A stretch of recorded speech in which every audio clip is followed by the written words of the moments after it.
소원을 이루려면 어떻게 할까요? 라고 하는 말씀을 드리겠습니다. 사람마다 각각 여러 가지 소원이 있습니다. 제 가족들에게도 소원이 있습니다. 특별히 제 손자 모주찬의 소원이 있습니다. 3살짜리 남자아이의 소원은 자기 형 모주환의 방에 마음대로 들어가서 형의 장난감을 이것저것 만지는 것이 그의 소원입니다. 왜냐하면 형 주환이가 동생이 자기 장난감과 자기의 일상용품들을 함부로 만지는 것을 싫어해서 늘 자기 방을 잠궈버리기 때문에 이 아이는 쉽게 들어갈 수가 없습니다. 그러다가 할머니, 할아버지가 서울에 가면 제가 그 방에서 잠을 자기 때문에 저를 만나러 온다는 구실로 형의 방에 들어올 수 있습니다. 그리고 형이 감추어 놓았던 것을 용케도 찾아내서 그것을 제 마음대로 만지작거리고 놀다가 또 제자리에 놓고 나가는 모습을 보면서 이 아이의 간절한 소원은 형의 방에 마음대로 들락날락하면서 형의 것을 만지는 것이 소원이구나, 이것을 알게 되었습니다. 또 그 형 모주환이의 소원은 뭐냐? 그러면 어찌하든지 동생이 자기 방에 들어오지 않는 것입니다.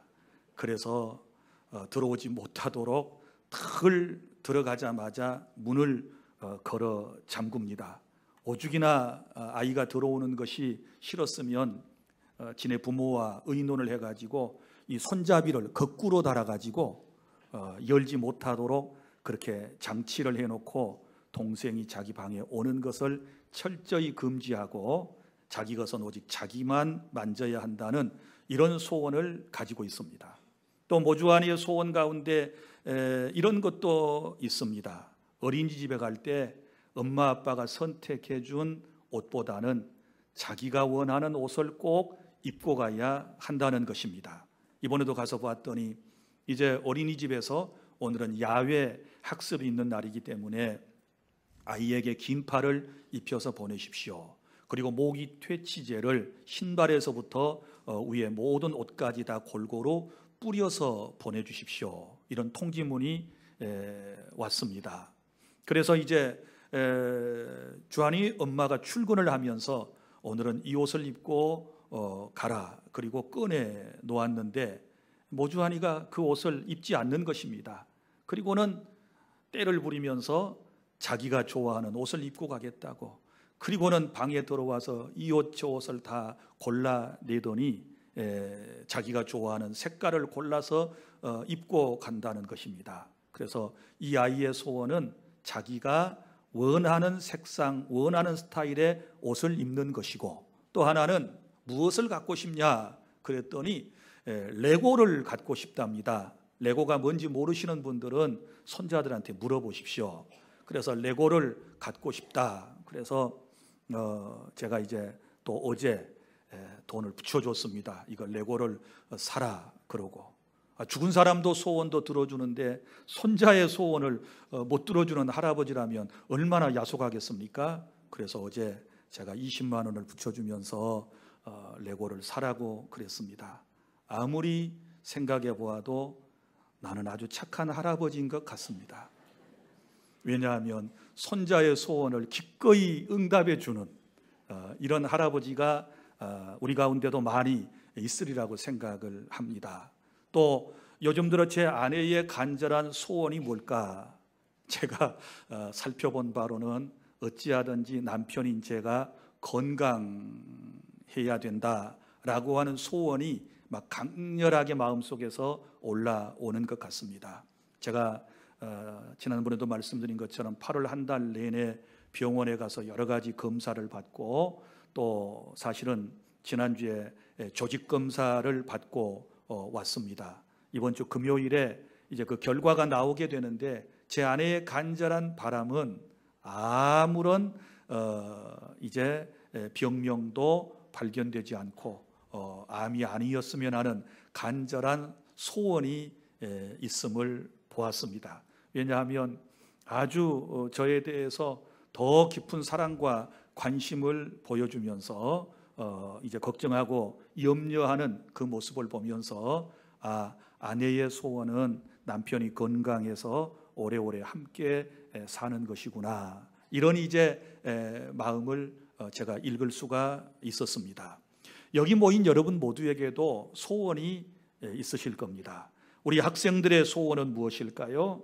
실력이 팍팍 올라가서 시험을 잘 치른 다음에 그 성적표를 부모 앞에 딱 보여드리면서 부모에게 칭찬받고 사랑받고 또 자기가 원하는 것을 요구하고자 하는 그런 소원도 있을 것이고, 그리고 또 공부를 잘해서 좋은 성적을 가지고 좋은 대학에 혹은 좋은 직장에 진학해서 그렇게 행복하게 살아가는 것이 학생들의 일반적인 소원이라고 생각을 합니다. 또 수험생은 수험생 나름대로의 소원이 있을 것입니다. 어찌하든지 이번 시험에 합격이 돼서 직장에 이제 들어가고, 그리고 출퇴근하면서 또 사랑하는 사람도 만나서 이제 아름다운 가정도 꾸려나가는 이런 젊은이들의, 수험생들에 대한 소원이 마음속에 있을 것입니다. 또 우리 부모님들의 소원은 무엇일까요? 부모님들의 한결같은 소원은 가장 중요한 게 자식들이 오직 잘 되는 거예요. 자식들이 건강하게, 그리고 하는 것마다 잘 되고 행복하게 살아가는 그 모습을 보기 위해서 부모들은 지금도 간절한 마음으로 기도하고 있을 것입니다. 또 병든 자의 소원은 무엇일까요? 어찌하든지 건강하게 사는 것이지요. 건강하게 회복되어서 살아가는 것, 이것이 부모님, 이제 병든 사람들의 소원이라고 생각을 합니다. 농부의 소원은 농사가 잘 돼서 그 땀의 결실을 기쁜 마음으로 볼 수 있는 것, 그것이 농부의 소원일 것이고, 또 가난한 사람의 소원은 무엇일까요? 부자가 되는 것이겠지요. 지금보다 더 많은 물질의 소득이 있고 더 부요로움 가운데서 이 세상을 살아갔음 하는 그런 바람이 있을 것입니다. 뿐만 아니라 또 세상을 살아가는 인생의 황혼기에 있는 노인들의 소망은 무엇일까요? 노인들의 소망은 요즘은 그런 것 같습니다. 늙어 병들어서 자식들한테 부담을 주지 않고 노후를 편안하게 살다가 하나님 품 안에 안겼으면 하는 그런 바람이 누구에게나 있을 것입니다. 그리고 또 세상을 언젠가는 떠나게 될 터인데, 이 세상을 떠날 때도 고통스러운 모습으로 세상을 떠나는 것이 아니라 그저 잠자듯 그렇게 세상을 평안한 가운데 떠났으면 하는 바람이 있을 거예요. 요양병원에 계시는 제 어머니의 소원을 제가 날마다 가서 듣습니다. 우리 어머니의 간절한 소원은 뭐냐? 내가 한 발자국만 걸으면 나 고향에 갈란다, 나 집에 가야 돼, 그러시면서 늘 제게 하시는 말씀이 제 귀에 생생합니다. 그리고 죽고 난 다음에도 사람들의 소원이 무엇일까요? 자기 고향 땅 선산에 묻히는 것입니다. 그래서 성경에서도 보면 여러 성경의 위인들이, 신앙의 위인들이 한결같이 그 소원을, 소위 이제 유언을 자식들에게 하고 간 것을 보면, 내가 죽거든 내 고향 조상들의 묘실에 나도 함께 묻어다오, 장사 지내다오, 이런 이제 소원을 말하는 것을 볼 수 있습니다. 요셉도 그렇지 않았습니까? 내가 죽고 난 이후에 나의 해골을 내 고향 땅 조상들의 묘실에다가 안장하도록 하여라. 그래서 이제 400년이 지난 후에 그것이 이제 후손들을 통하여 이루어지는 그런 모습도 볼 수 있지 않습니까? 사람은 태어나서 철이 들 때부터 시작하여 죽을 때까지 누구나 다 마음속에 간절한 소원을 안고 살아가는 것입니다. 그런데 이런 소원이 목회자인 저에게도 있습니다. 저의 간절한 소원이 무엇일까요? 제가 시무하는 목포 주안교회 모든 성도들이 정말 하나님을 잘 믿고 예수 그리스도의 성품을 닮아서 하나님의 영광을 위하여 살다가 모두 한 사람도 빠짐없이 천국에 들어갔음 하는 그런 바람이 제 안에 있습니다. 이것은 저의 소원이기 때문에 늘 제가 기도하는 것이고, 또 요즘 저의 소원은 제가 이제 늘 매 주마다 그리고 매일 우리 부교육자들한테 보고서를 받습니다. 그러면 그렇게 아픈 사람들이 많은지, 병원에 누가 입원했습니다, 누가 지금 요양병원에 있습니다, 암병원에 가 있습니다, 누가 수술했습니다, 이런 보고가 10중 8구 있어요. 그러면 제 마음속에 이제 거룩한 부담이 되고 그것이 기도가 되는데요. 그래서 우리 주 안의 모든 성도들이 영혼도 잘 되고 범사도 잘 되고 강건한 삶을 살았음 하는 그런 바람이 제 안에 또 있습니다. 이 저의 소원대로 여러분 모두가 주 안에서 다 건강의 복을 받으실 수 있기를 바랍니다. 그리고 이 나라 이 민족의 소원도 있습니다. 우리 어렸을 때부터 자나깨나 불렀던 노래가 무엇입니까? 우리의 소원은 통일, 꿈에도 소원은 통일, 우리의 소원은 통일, 이렇게 말했습니다. 그런데 아직까지 우리의 소원은 이루어지지 않고 있습니다. 요즘 또 상황이 매우 어렵습니다. 열강들의 틈에 끼어 있는 이 대한민국의 참 앞날이 굉장히 어두워져 보이는 것처럼 느껴집니다. 그러나 그럼에도 불구하고 하나님은 여전히 우리 대한민국을 사랑하시고 여러분을 사랑하셔서 하나님은 살 길도 주시고 피할 길도 주시고 우리 주님께서 놀라운 은총으로 이 나라, 이 민족, 저와 여러분, 우리 교회 공동체를 하나님이 지켜주실 것을 믿으시기를 바랍니다. 또 여러분, 우리에게만 소원이 있는 것이 아니라 우리 하나님께서 저와 여러분에게 바라시는 소원도 있다는 것을 아셔야 합니다. 하나님께서 오늘 저와 여러분에게 바라시는 소원이 무엇일까요? 그것은 모든 사람들이, 주님께서 택하신 백성들이 구원받기를 원하고 구원받은 성도들이 하나님을 영화롭게 하기를 원하고 온전히 하나님께 영과 진리로 예배할 뿐만 아니라 성도로서의 아름다운 삶을 살아가기를 우리 하나님께서는 소원하신다는 사실을 믿으시기를 바랍니다. 오늘도 성령이 우리에게 오셔서 소원을 두고 행하게 하시는데, 성령이 내 안에 들어오시게 되었을 때 우리의 마음속에서 하나님의 말씀대로 살려고 하는 그런 소원이 생기는 것이고, 또 죄와 싸워서 이기려고 하는 소원이 성령 안에서 생기는 것이고, 기도하고 봉사하며 충성하며 살려고 하는 소원이 우리 안에 일어나고, 또 믿지 않는 영혼들을 보면 그분들을 어찌하든지 주님께로 인도하려고 하는 그런 전도에 관련된 소원이 일어나게 될 줄로 믿으시기를 바랍니다. 삶이 힘들고 어렵지만 소원을 가지고 살아가는 사람은요, 하나님의 은혜 속에 살아가기 때문에 항상 그 마음속에 기쁨이 넘치게 될 것입니다.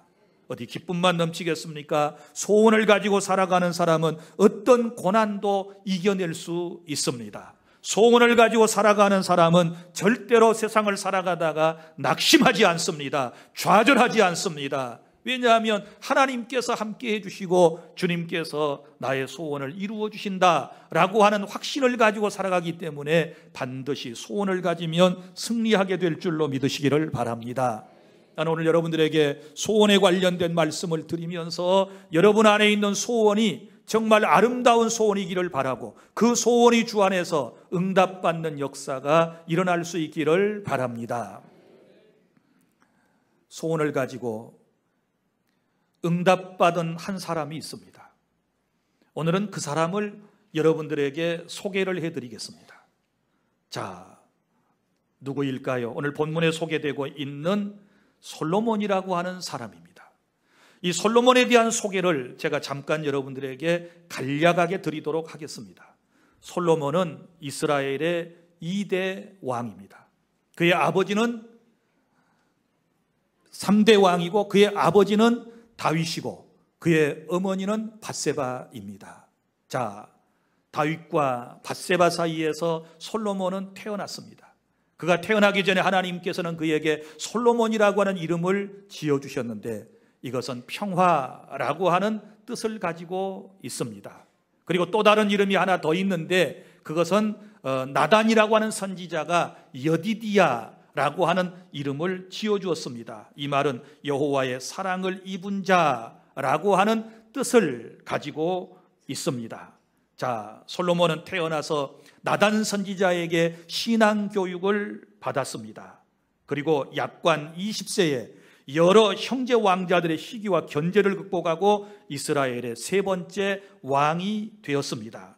사실 그는 왕이 될 자격이 없었습니다. 왜냐하면 다윗 왕의 본부인의 자녀들이 있지 않습니까? 그러면 그 자녀들이 왕위를 이어받는 것입니다.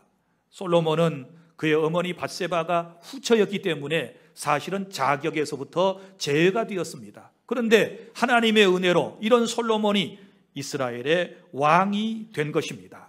이 사실에 대하여 솔로몬은 충분히 잘 인지하고 있었습니다. 왕 될 자격이 없는 내가 하나님의 은혜 가운데 왕이 되었구나.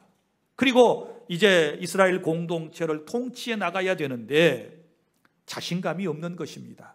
왜냐하면 나이도 어린 데다가 그리고 백성들의 숫자는 많이 있는데 이 백성을 통치할 그런 능력이 부족하다고 느꼈습니다. 무엇보다도 당시에 왕은 최종 백성들의 송사를 판결해야 하는 그런 위치에 있었습니다. 그래서 수많은 백성들이 송사의 건을 가지고 와서 선과 악을 잘잘못을 이제 분별해 달라고 할 때 그것을 해결할 만한 능력이 없다라고 스스로 믿었기 때문에 그는 왕이 되자마자 하나님께 나아갑니다. 어디로 갔습니까? 기브온 산당으로 올라갔습니다. 기브온에 있는 산당입니다. 산당이라고 하는 것은 산에다가 제단을 설치해 놓고 우상을 섬기든지 혹은 하나님께 제사를 드리는 것을 산당이라고 그럽니다.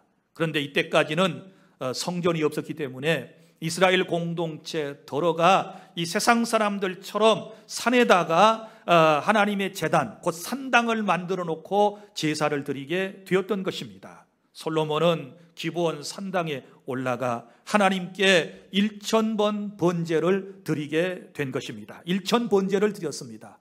그리고 난 이후에 하나님께서 그에게 응답을 해주시는데 꿈에게 그에게 나타나셔서 내가 내게 무엇을 줄꼬 너는 구하라. 이렇게 하나님께서 응답하시며 그의 기도를 들으시고 그에게 소원을 응답해 주셨다라고 하는 것이 오늘 본문 제가 여러분들에게 낭독해 드린 본문의 내용임을 기억하시면서 이제부터 어떻게 하면 나의 소원도 이루어질 수 있을까? 솔로몬이 소원이 이루어졌던 것처럼 어떻게 하면 내 소원도 이루어질 수 있을 것인가? 제가 하나씩 여러분들에게 말씀을 드리도록 하겠습니다. 첫째는 소원이 이루어지려면 여러분이 드리면서 기도하시기를 바랍니다. 4절부터 5절 다 함께 낭독합니다. 시작. 이에 왕이 제사하러 기브온으로 가니 거기는 산당이 큼이라 솔로몬이 그 제단에 1000번제를 드렸더니 기브온에서 밤에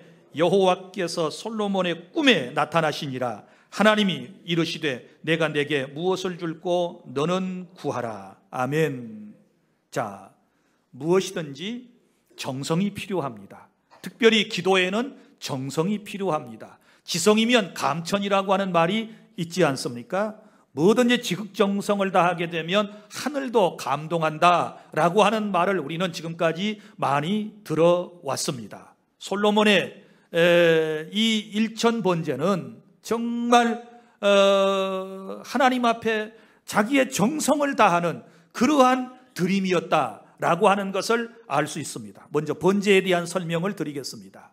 이 번제를 드렸다 그랬는데 번제라고 하는 것은 구약 성경에 5대 제사, 큰 5가지 제사가 나오는데 그 제사 가운데 첫 번째 제사를 말하는 것입니다. 레위기서 1장에 맨 처음에 나오는 제사가 바로 번제입니다. 그럼 번제는 어떤 제사이냐? 동물을 하나님께 예물로 제물로 바치는 것입니다.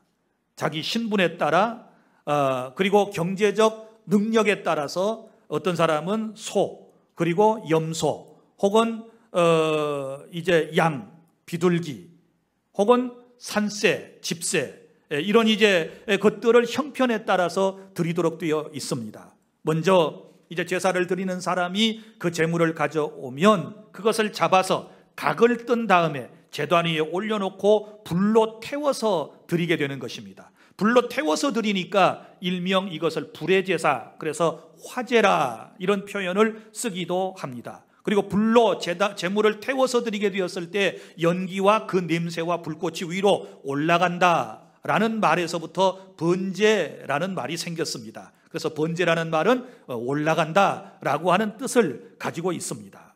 자, 그런데 솔로몬이 하나님 앞에 기도를 하고 이제 자기의 소원을 하나님께 말씀드리기 위해서 일천 번제를 드렸다. 그리고 일천 번제, 이제 번제가 뭔지 알았고, 그리고 일천 번제는 뭐냐? 여기에 대해서 여러 해석들이 있습니다. 이게 일천 번 횟수를 말하는 것이냐, 아니면 숫자를 말하는 것이냐라고 했을 때 횟수보다는 일천 마리의 제물을 하나님께 드렸을 것이다. 이게 이제 더 많은 사람들이 취하고 있는 해석입니다. 저도 거기에 동의합니다. 그러면 솔로몬은 직위가 뭐예요? 왕이었단 말이죠. 왕이었어요. 그러면 이 국가적인 번제 행위를 할 때에, 제사를 드릴 때에 아마 문무백관을 다 거느리고 갔을 거예요. 그리고 수많은 백성들이 지켜보는 가운데서 이 번제를 드리는 제사가 진행이 되었을 거예요. 자, 그러면 왕의 신분이니까 제물은 뭘 드렸을 것 같아요? 비둘기 드렸을까요? 산새 드렸을까요? 양 드렸을까요? 염소? 소 정도는 드렸겠지요. 왕의 신분이고 국가적 행사라면 소를 드렸을 것입니다. 그러면 1,000마리의 소를 하나님께 번제의 규례에 따라서 제단 위에 드려야 되는데, 많은 학자들은 적어도 7일에서 8일 정도의 시간이 흘렀을 것이다, 그렇게 추측을 하고 있습니다. 이것은 대단한 정성인 것입니다.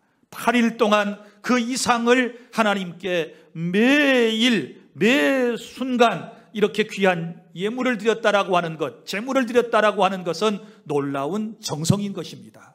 사랑하는 주 안의 성도 여러분, 우리에게 소원이 있을 때 우리는 정말 내게도 이런 정성 어린 기도가 지금까지 있었는가를 한 번쯤 생각해 보시기를 바랍니다. 솔로몬이 1천 번제를 드렸다면 오늘 우리에게도 시간을 드려야 될 줄로 믿습니다. 우리에게 소중한 시간을 드려야 되고, 또 우리에게 뭘 드려야 될까요? 정성도 기도에는 필요한 것이고, 믿습니까? 그리고 할 수 있다면 거기에 예물도 준비하여 정성을 다하여 하나님께 드리게 되었을 때 우리 주님의 응답이 있음을 믿으시기를 바랍니다. 자, 그런데 여기 하나님이 응답하시지 않습니까? 5절에 기브온에서 밤에 여호와께서 솔로몬의 꿈에 나타나셨다. 꿈에 나타나셔서 이제 말씀을 하시는 것입니다. 하나님이 이르시되 내가 내게 무엇을 줄고 너는 구하라. 이렇게 하나님께서 꿈에 혹은 어떤 이상 중에 오셔서 직접 말씀을 하시는 것을 우리가 특별 계시라고 그럽니다. 특별한 하나님의 나타나심. 이때는 성경이 완전히 완성되기 전이었기 때문에 하나님께서 이런 방법으로 사람들에게 찾아오셔서 특별한 경우에 특별한 사람에게 특별한 계시를 주실 때가 있으셨습니다. 그러나 지금은 신구약 성경이 완벽하게 완성된 상태이기 때문에 지금은 하나님의 말씀을 통해서, 성경을 통하여 여러분들에게 말씀을 주신다는 사실 또한 믿으시기를 바랍니다. 그래서 주님이 찾아오셔서 하시는 말씀, 내가 너한테 무엇을 줄고 너는 구하라. 사랑하는 주 안의 성도 여러분, 우리가 소원을 이루기 위해서 드리면서 하나님께 간구해야 된다는 거, 이거 가장 기본적인 것이고 우리가 잘 알고 있으면서도 실천에 옮기지 못하는 안타까움이 있는 말씀입니다. 여러분, 창세기 22장의 말씀에 보면 어떤 내용이 나오던가요? 아브라함이 백세에 얻은 자기 독자 아들 이삭을 모리아 산에서 번제의 제물로 드리라고 하는 하나님의 말씀에 순종하는 장면이 나오지 않습니까? 아브라함은 백세에 얻은 독자 아들 이삭이라도 주의 말씀이 그에게 들려졌을 때 그는 순종하지 않습니까? 아들을 잡아서 묶어가지고 번제 제단 위에 올려놓고 그를 죽이려고 했을 때 우리 주님께서 그에게 다급한 음성으로 들려주셨습니다. 아브라함아, 아브라함아, 내 독자 아들을 해하지 말라. 네가 이제야 나를 사랑하는 줄 알았다. 이렇게 말씀을 하시면서 그를 믿음의 조상으로 세워주시고 그의 후손 가운데서 메시아가 탄생하게 해주시겠다고 하는 놀라운 언약의 말씀을 그에게 주셨다는 사실을 믿으시기를 바랍니다. 내 인생에 있어서 가장 소중한 것, 내가 사랑하는 것, 그리고 내가 귀하게 여기는 것을 하나님께 드리면서 간구할 때 우리 주님께서 여러분의 소원에 응답하심을 믿으시기를 바랍니다. 그리고 둘째, 우리의 소원이 이루어지려면 어떻게 해야 할까요?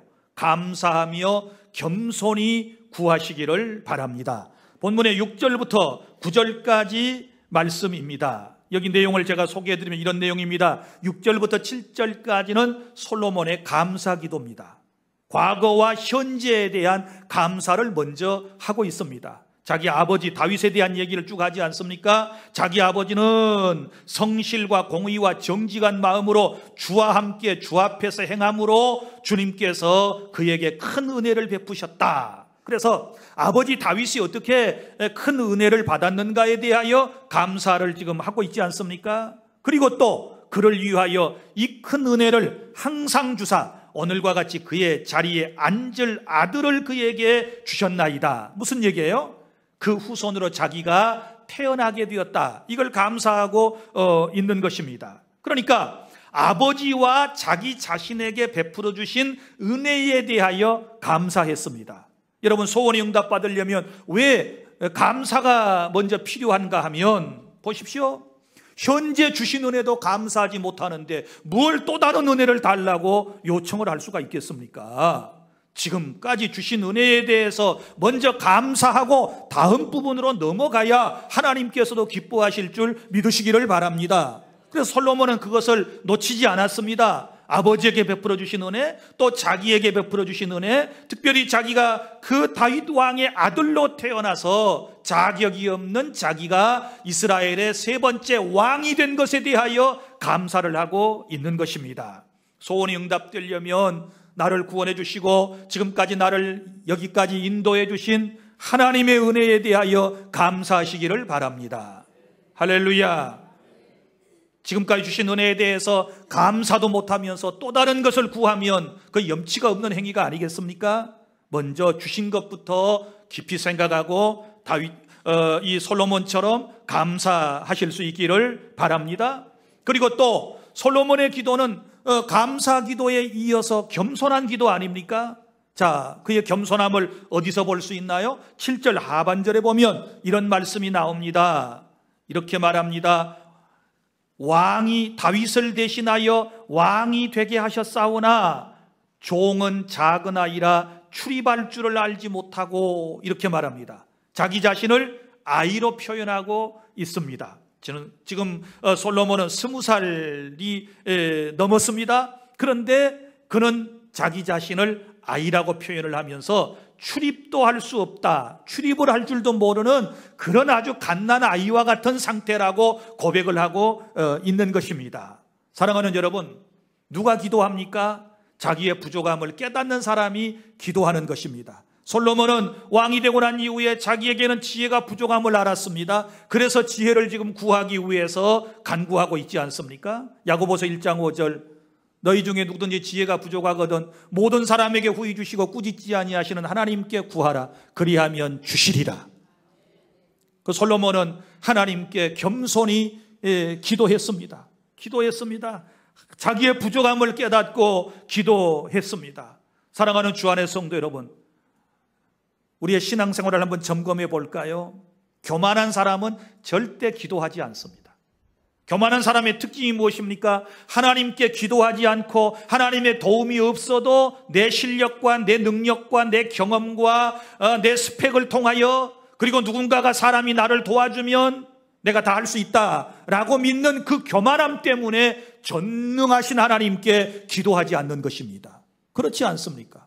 그러나 겸손한 사람은 늘 자기의 부족함을 느끼기 때문에, 자기의 미숙함을 알고 있기 때문에, 자기의 우매함을 깨닫고 살고 있기 때문에 늘 하나님께 엎드려 간구하게 될 줄 믿습니다. 솔로몬이 그런 사람입니다. 솔로몬이 그런 사람이에요. 그러니까 이렇게 단언할 수 있습니다. 교만한 사람은 기도하지 않고 겸손한 사람은 기도해요. 여러분, 우리 모두가 겸손한 사람이 되어 하나님께 엎드리는 그런 은혜를 입을 수 있기를 바랍니다. 그래서 감사하며 겸손히 구하면 하나님께서 여러분의 소원을 응답해 주실 줄 믿습니다. 그 다음에 셋째로, 우리의 소원을 응답받으려면 주님의 마음에 맞는 것을 구하시기를 바랍니다. 자, 솔로몬의 기도의 내용을 살펴볼까요? 10절부터 11절에 솔로몬의 내용에 이제 그 기도가 하나님 마음에 맞았다라고 하는 말씀이 나오지 않습니까? 솔로몬은 자신만을 위하여 구하지 아니했습니다. 그래서 이게 주님이 말씀을 하시기를 네가 자기 자신만을 위하여 부요함도 구하지 아니하고 오래 살게 주십시오, 장수도 구하지 아니하고, 그리고 내 원수를 다 죽여주십시오, 망하게 해주십시오, 이것도 내게 간구하지 아니하였다, 이렇게 말씀을 하시는 것입니다. 그래서 솔로몬은 그런 것 저런 것 구하지 아니하고 오직 제게 지혜를 주십시오, 이 백성의 송사를 잘 판단할 수 있고 이 백성을 잘 통치할 수 있는 지혜를 주십시오, 이렇게 기도했더니 주님이 하신 말씀을 여러분 들어보십시오. 10절 다 함께 시작. 솔로몬이 이것을 구하매 그 말씀이 주의 마음에 든지라. 아멘. 우리가 기도의 양보다 더 중요한 것은 기도의 내용입니다. 무엇을 간구하고 있는가? 자기만을 위하여 간구하는 것은 성경적이지 않고 그것은 하나님의 뜻이 아닙니다. 솔로몬은 자기를 위하여 부요함이나 장수나 원수의 생명을 멸하게 해달라고 간구하지 않았습니다. 오직 나라를 위하여 주의 백성들을 잘 통치할 수 있는 그런 지혜를 달라고 하나님께 간구했을 때 우리 주님께서 그 기도를 기뻐 들어주셨다는 사실을 여러분 믿으시기를 바랍니다. 예수님께서도 우리에게 가르쳐 주신 말씀이 있습니다. 마태복음 6장 33절, 너희는 먼저 그의 나라와 그의 의를 구하라, 그리하면 이 모든 것을 너희에게 더하시리라. 여러분, 하나님의 마음에 맞는 기도의 제목은 그의 나라와 그의 의를 먼저 구하는 것입니다. 그리고 또 요한 3서 1장 2절에 사랑하는 자여 네가 내 영혼이 잘됨과 같이 네가 범사에 잘되고 강건하기를 내가 간구하노라. 지혜 있는 사람은 항상 그런 기도를 하고 있습니다. 거기 기도의 내용도 보면 맨 먼저 뭐가 나와요? 내 영혼이 잘됨 같이, 영혼이 잘되기를 위해서 기도했습니다. 그 다음에 범사가 잘되기를 위해서 기도했습니다. 그 다음에 세 번째는 강건하기를 위해서 기도했습니다. 이것이 다 주님의 마음에 맞는 기도의 내용들인 것입니다. 주님께서 우리에게 말씀하셨습니다. 너희가 무엇이든지 내 뜻대로 구하면 내가 너희에게 시행해 주겠다. 주님의 뜻을 잘 알려면 성경을 잘 알아야 됩니다. 성경에 있는 하나님의 뜻을 잘 분별하려면 말씀을 잘 읽고 설교를 잘 들으셔야 합니다. 그러면 여러분들이 하나님의 뜻을 알고 그 하나님의 뜻에 따라 구하면 우리 주님께서 여러분의 소원을 이루어 주실 줄로 믿으시기를 바랍니다. 여러분, 부자가 되기를 원합니까? 그럼 왜 부자가 되어야 할 것인지에 대해서, 부자가 되고 난 이후에 어떻게 살 것인가에 대해서 여러분 생각해 보셨습니까? 여러분, 건강하기를 원하십니까? 건강하면 어떻게 살겠다는 것입니까? 건강한 이후에 어떤 삶을 살아서 하나님께 영광을 돌려드리겠다는 것입니까? 지금 이 모든 어려운 환경이 잘 극복되고 난 이후에 여러분 그것을 구했는데 그 다음에는 어떻게 살겠다고 여러분이 다짐 어린 기도를 드린 적이 있습니까? 우리의 기도의 제목은 너무너무 중요하다는 사실을 기억하고 그의 나라와 그의 의를 먼저 구하는 저와 여러분이 될 수 있기를 바랍니다.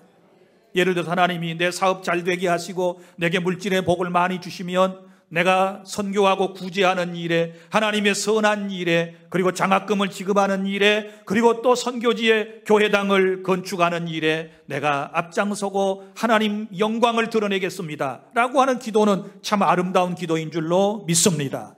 또 하나님께서 제게 건강을 회복시켜 주시면 내가 전도하겠습니다, 봉사하겠습니다, 하나님이 기뻐하시는 일을 내가 하겠습니다, 이렇게 기도하는 것은 지혜로운 일인 줄로 믿으시기를 바랍니다. 그리고 하나님 또한 이런 어려운 문제를 해결해 주시면 이후부터는 내가 하나님께만 우선순위를 두고 살게요, 내가 하나님만 높이며 살게요, 이런 기도도 지혜로운 줄로 믿으시기를 바랍니다. 그래서 우리가 마음의 소원을 응답받으려면 항상 염두에 둬야 할 것, 하나님의 마음에 맞는 기도를 드려야 합니다. 자, 그러면 이제 결론 부분입니다. 12절부터 15절까지 이런 기도를 드렸을 때 우리 하나님께서 어떻게 응답하셨는가, 어떤 응답을 주셨는가를 우리 살펴보기를 원합니다. 자, 여기 말씀 12절 시작. 내가 내 말대로 하여 내게 지혜롭고 총명한 마음을 주노니 내 앞에도 너와 같은 자가 없었거니와 내 뒤에도 너와 같은 자가 일어남이 없으리라. 아멘. 구하는 대로 지혜롭고 총명한 마음을 주신 줄로 믿으시기를 바랍니다. 주님의 마음에 맞는 기도는 반드시 응답될 줄 믿으시기를 바랍니다. 그리고 또 이 지혜와 총명이 얼마나 놀라운 지혜와 총명인지, 너와 같은 자가 네 앞에도 없고 네 뒤에도 없다. 이 말은 네가 세상에서 가장 지혜로운 왕이 될 것이다.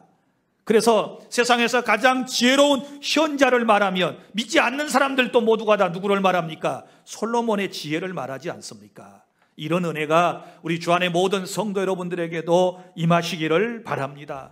지혜와 총명이 있으면 인생이 성공합니다. 지혜와 총명이 있으면 절대로 인생을 실패하지 않습니다. 지혜와 총명이 있으면 어떤 난관도 극복해낼 수 있습니다. 지혜와 총명이 있으면 사람의 마음을 얻을 수 있습니다. 지혜와 총명이 있으면 하나님의 영광을 드러낼 수 있습니다. 세상의 그 어떤 것보다도 먼저 지혜와 총명이 여러분 모두에게 넘칠 수 있기를 바랍니다. 그런데 보세요. 하나님은 지혜만 구하는 솔로몬에게 덤으로 또 다른 것을 주셨어요. 자, 여기 13절 다 함께 시작. 내가 또 내게 구하지 아니한 부귀와 영광도 내게 주노니 내 평생의 왕들 중에 너와 같은 자가 없을 것이라. 아멘. 자, 구하지 아니하였던 부귀와 영광도 주셨습니다. 이 말씀을 보면 부귀와 영광이 죄가 아닙니다. 부귀와 영광이 우리에게 필요하기 때문에 주시는 것입니다. 그런데 솔로몬은 부귀와 영광을 구하지도 아니했는데 하나님께서 덤으로 허락해 주셨음을 믿으시기를 바랍니다. 우리 이제 세상을 살다 보면, 기도 생활을 하다 보면 이런 걸 많이 경험하지 않습니까? 교회만을 위해서 기도했는데, 주의 종만을 위해서 기도했는데, 하나님 나라만을 위해서 기도했는데 하나님께서 내게 건강의 복을 주셨고 물질의 복을 주셨고 하나님께서 또한 가정의 복을 주시는 이런 경험들을 여러분이 하셨을 것입니다. 큰 것을 구하면 작은 것들은 따라오도록 되어 있습니다. 믿습니까? 하나님의 것을 구하면 세상에 필요한 잡다한 모든 것은 자동적으로 하나님이 다 딸려서 응답하신다는 사실을 믿으시기를 바랍니다. 왜 기도의 내용이 그렇게 여러분 인간적으로 세상의 것만, 이 땅의 것만 욕심대로 구하고 계십니까? 너희가 받지 못한 것, 성경은 야고보서에 딱 두 가지라고 그랬어요. 하나는 믿음이 없었기 때문에, 또 하나는 구하여도 받지 못함은 이것은 믿음으로 구하지 않고 잘못 구하였기 때문에, 육신의 정욕으로 쓰려고 잘못 구하였기 때문에 응답받지 못하는 것이라고 주님께서 우리에게 말씀을 해 주셨습니다. 그러니까 믿음으로 주의 뜻대로 구하시기를 바랍니다.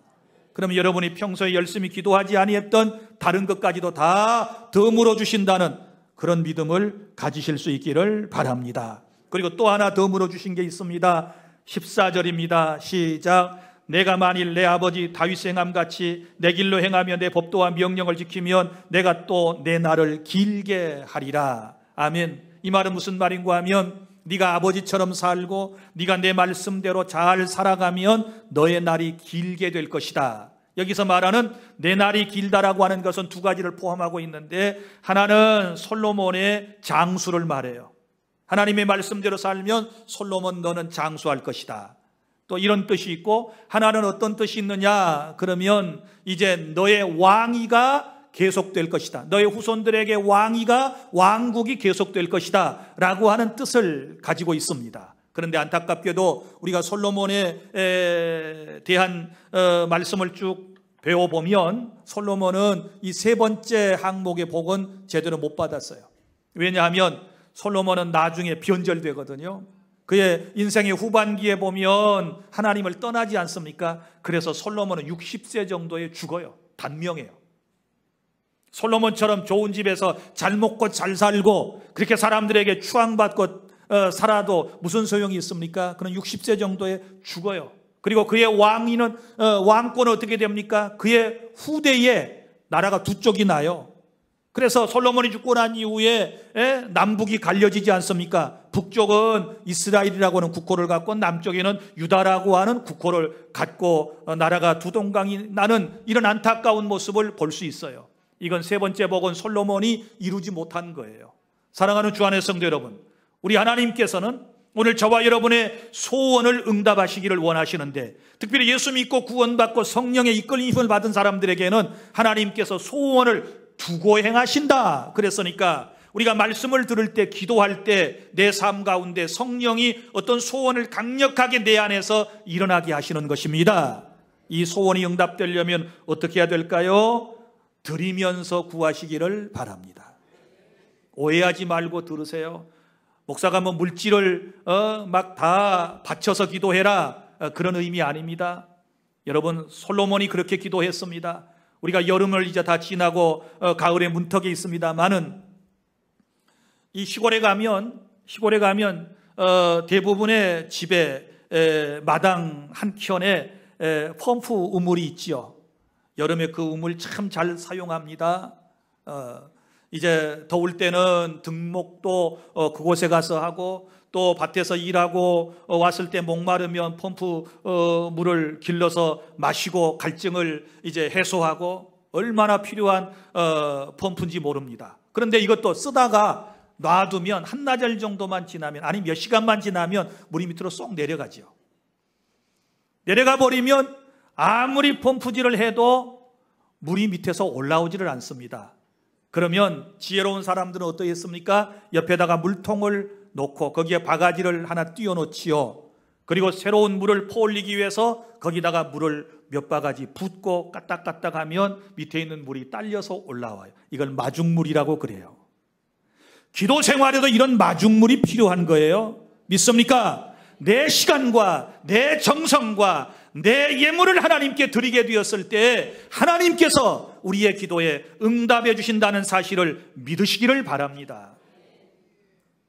그리고 감사하며 겸손히 구하시기를 바랍니다. 지금 주신 은혜에 대해서 먼저 감사하고, 나는 어린아이와 같습니다. 갈 길을 알지 못합니다. 나는 힘이 없습니다. 나는 부족합니다. 나는 연약합니다. 이러면서 하나님께 도움을 요청해야, 겸손하게 도와달라고 기도해야 하나님께서 우리의 소원을 응답해 주십니다. 그리고 우리가 열심히 기도하되 주님의 마음에 꼭 맞는 기도 제목을 드리시기를 바랍니다. 그의 나라와 그의 의를 먼저 구하고 간구하면 하나님은 사랑이시고 하나님은 능력이시기 때문에, 하나님은 분명히 우리에게 약속하신 바를 이행해 주시기 때문에 응답해 주실 줄 믿습니다.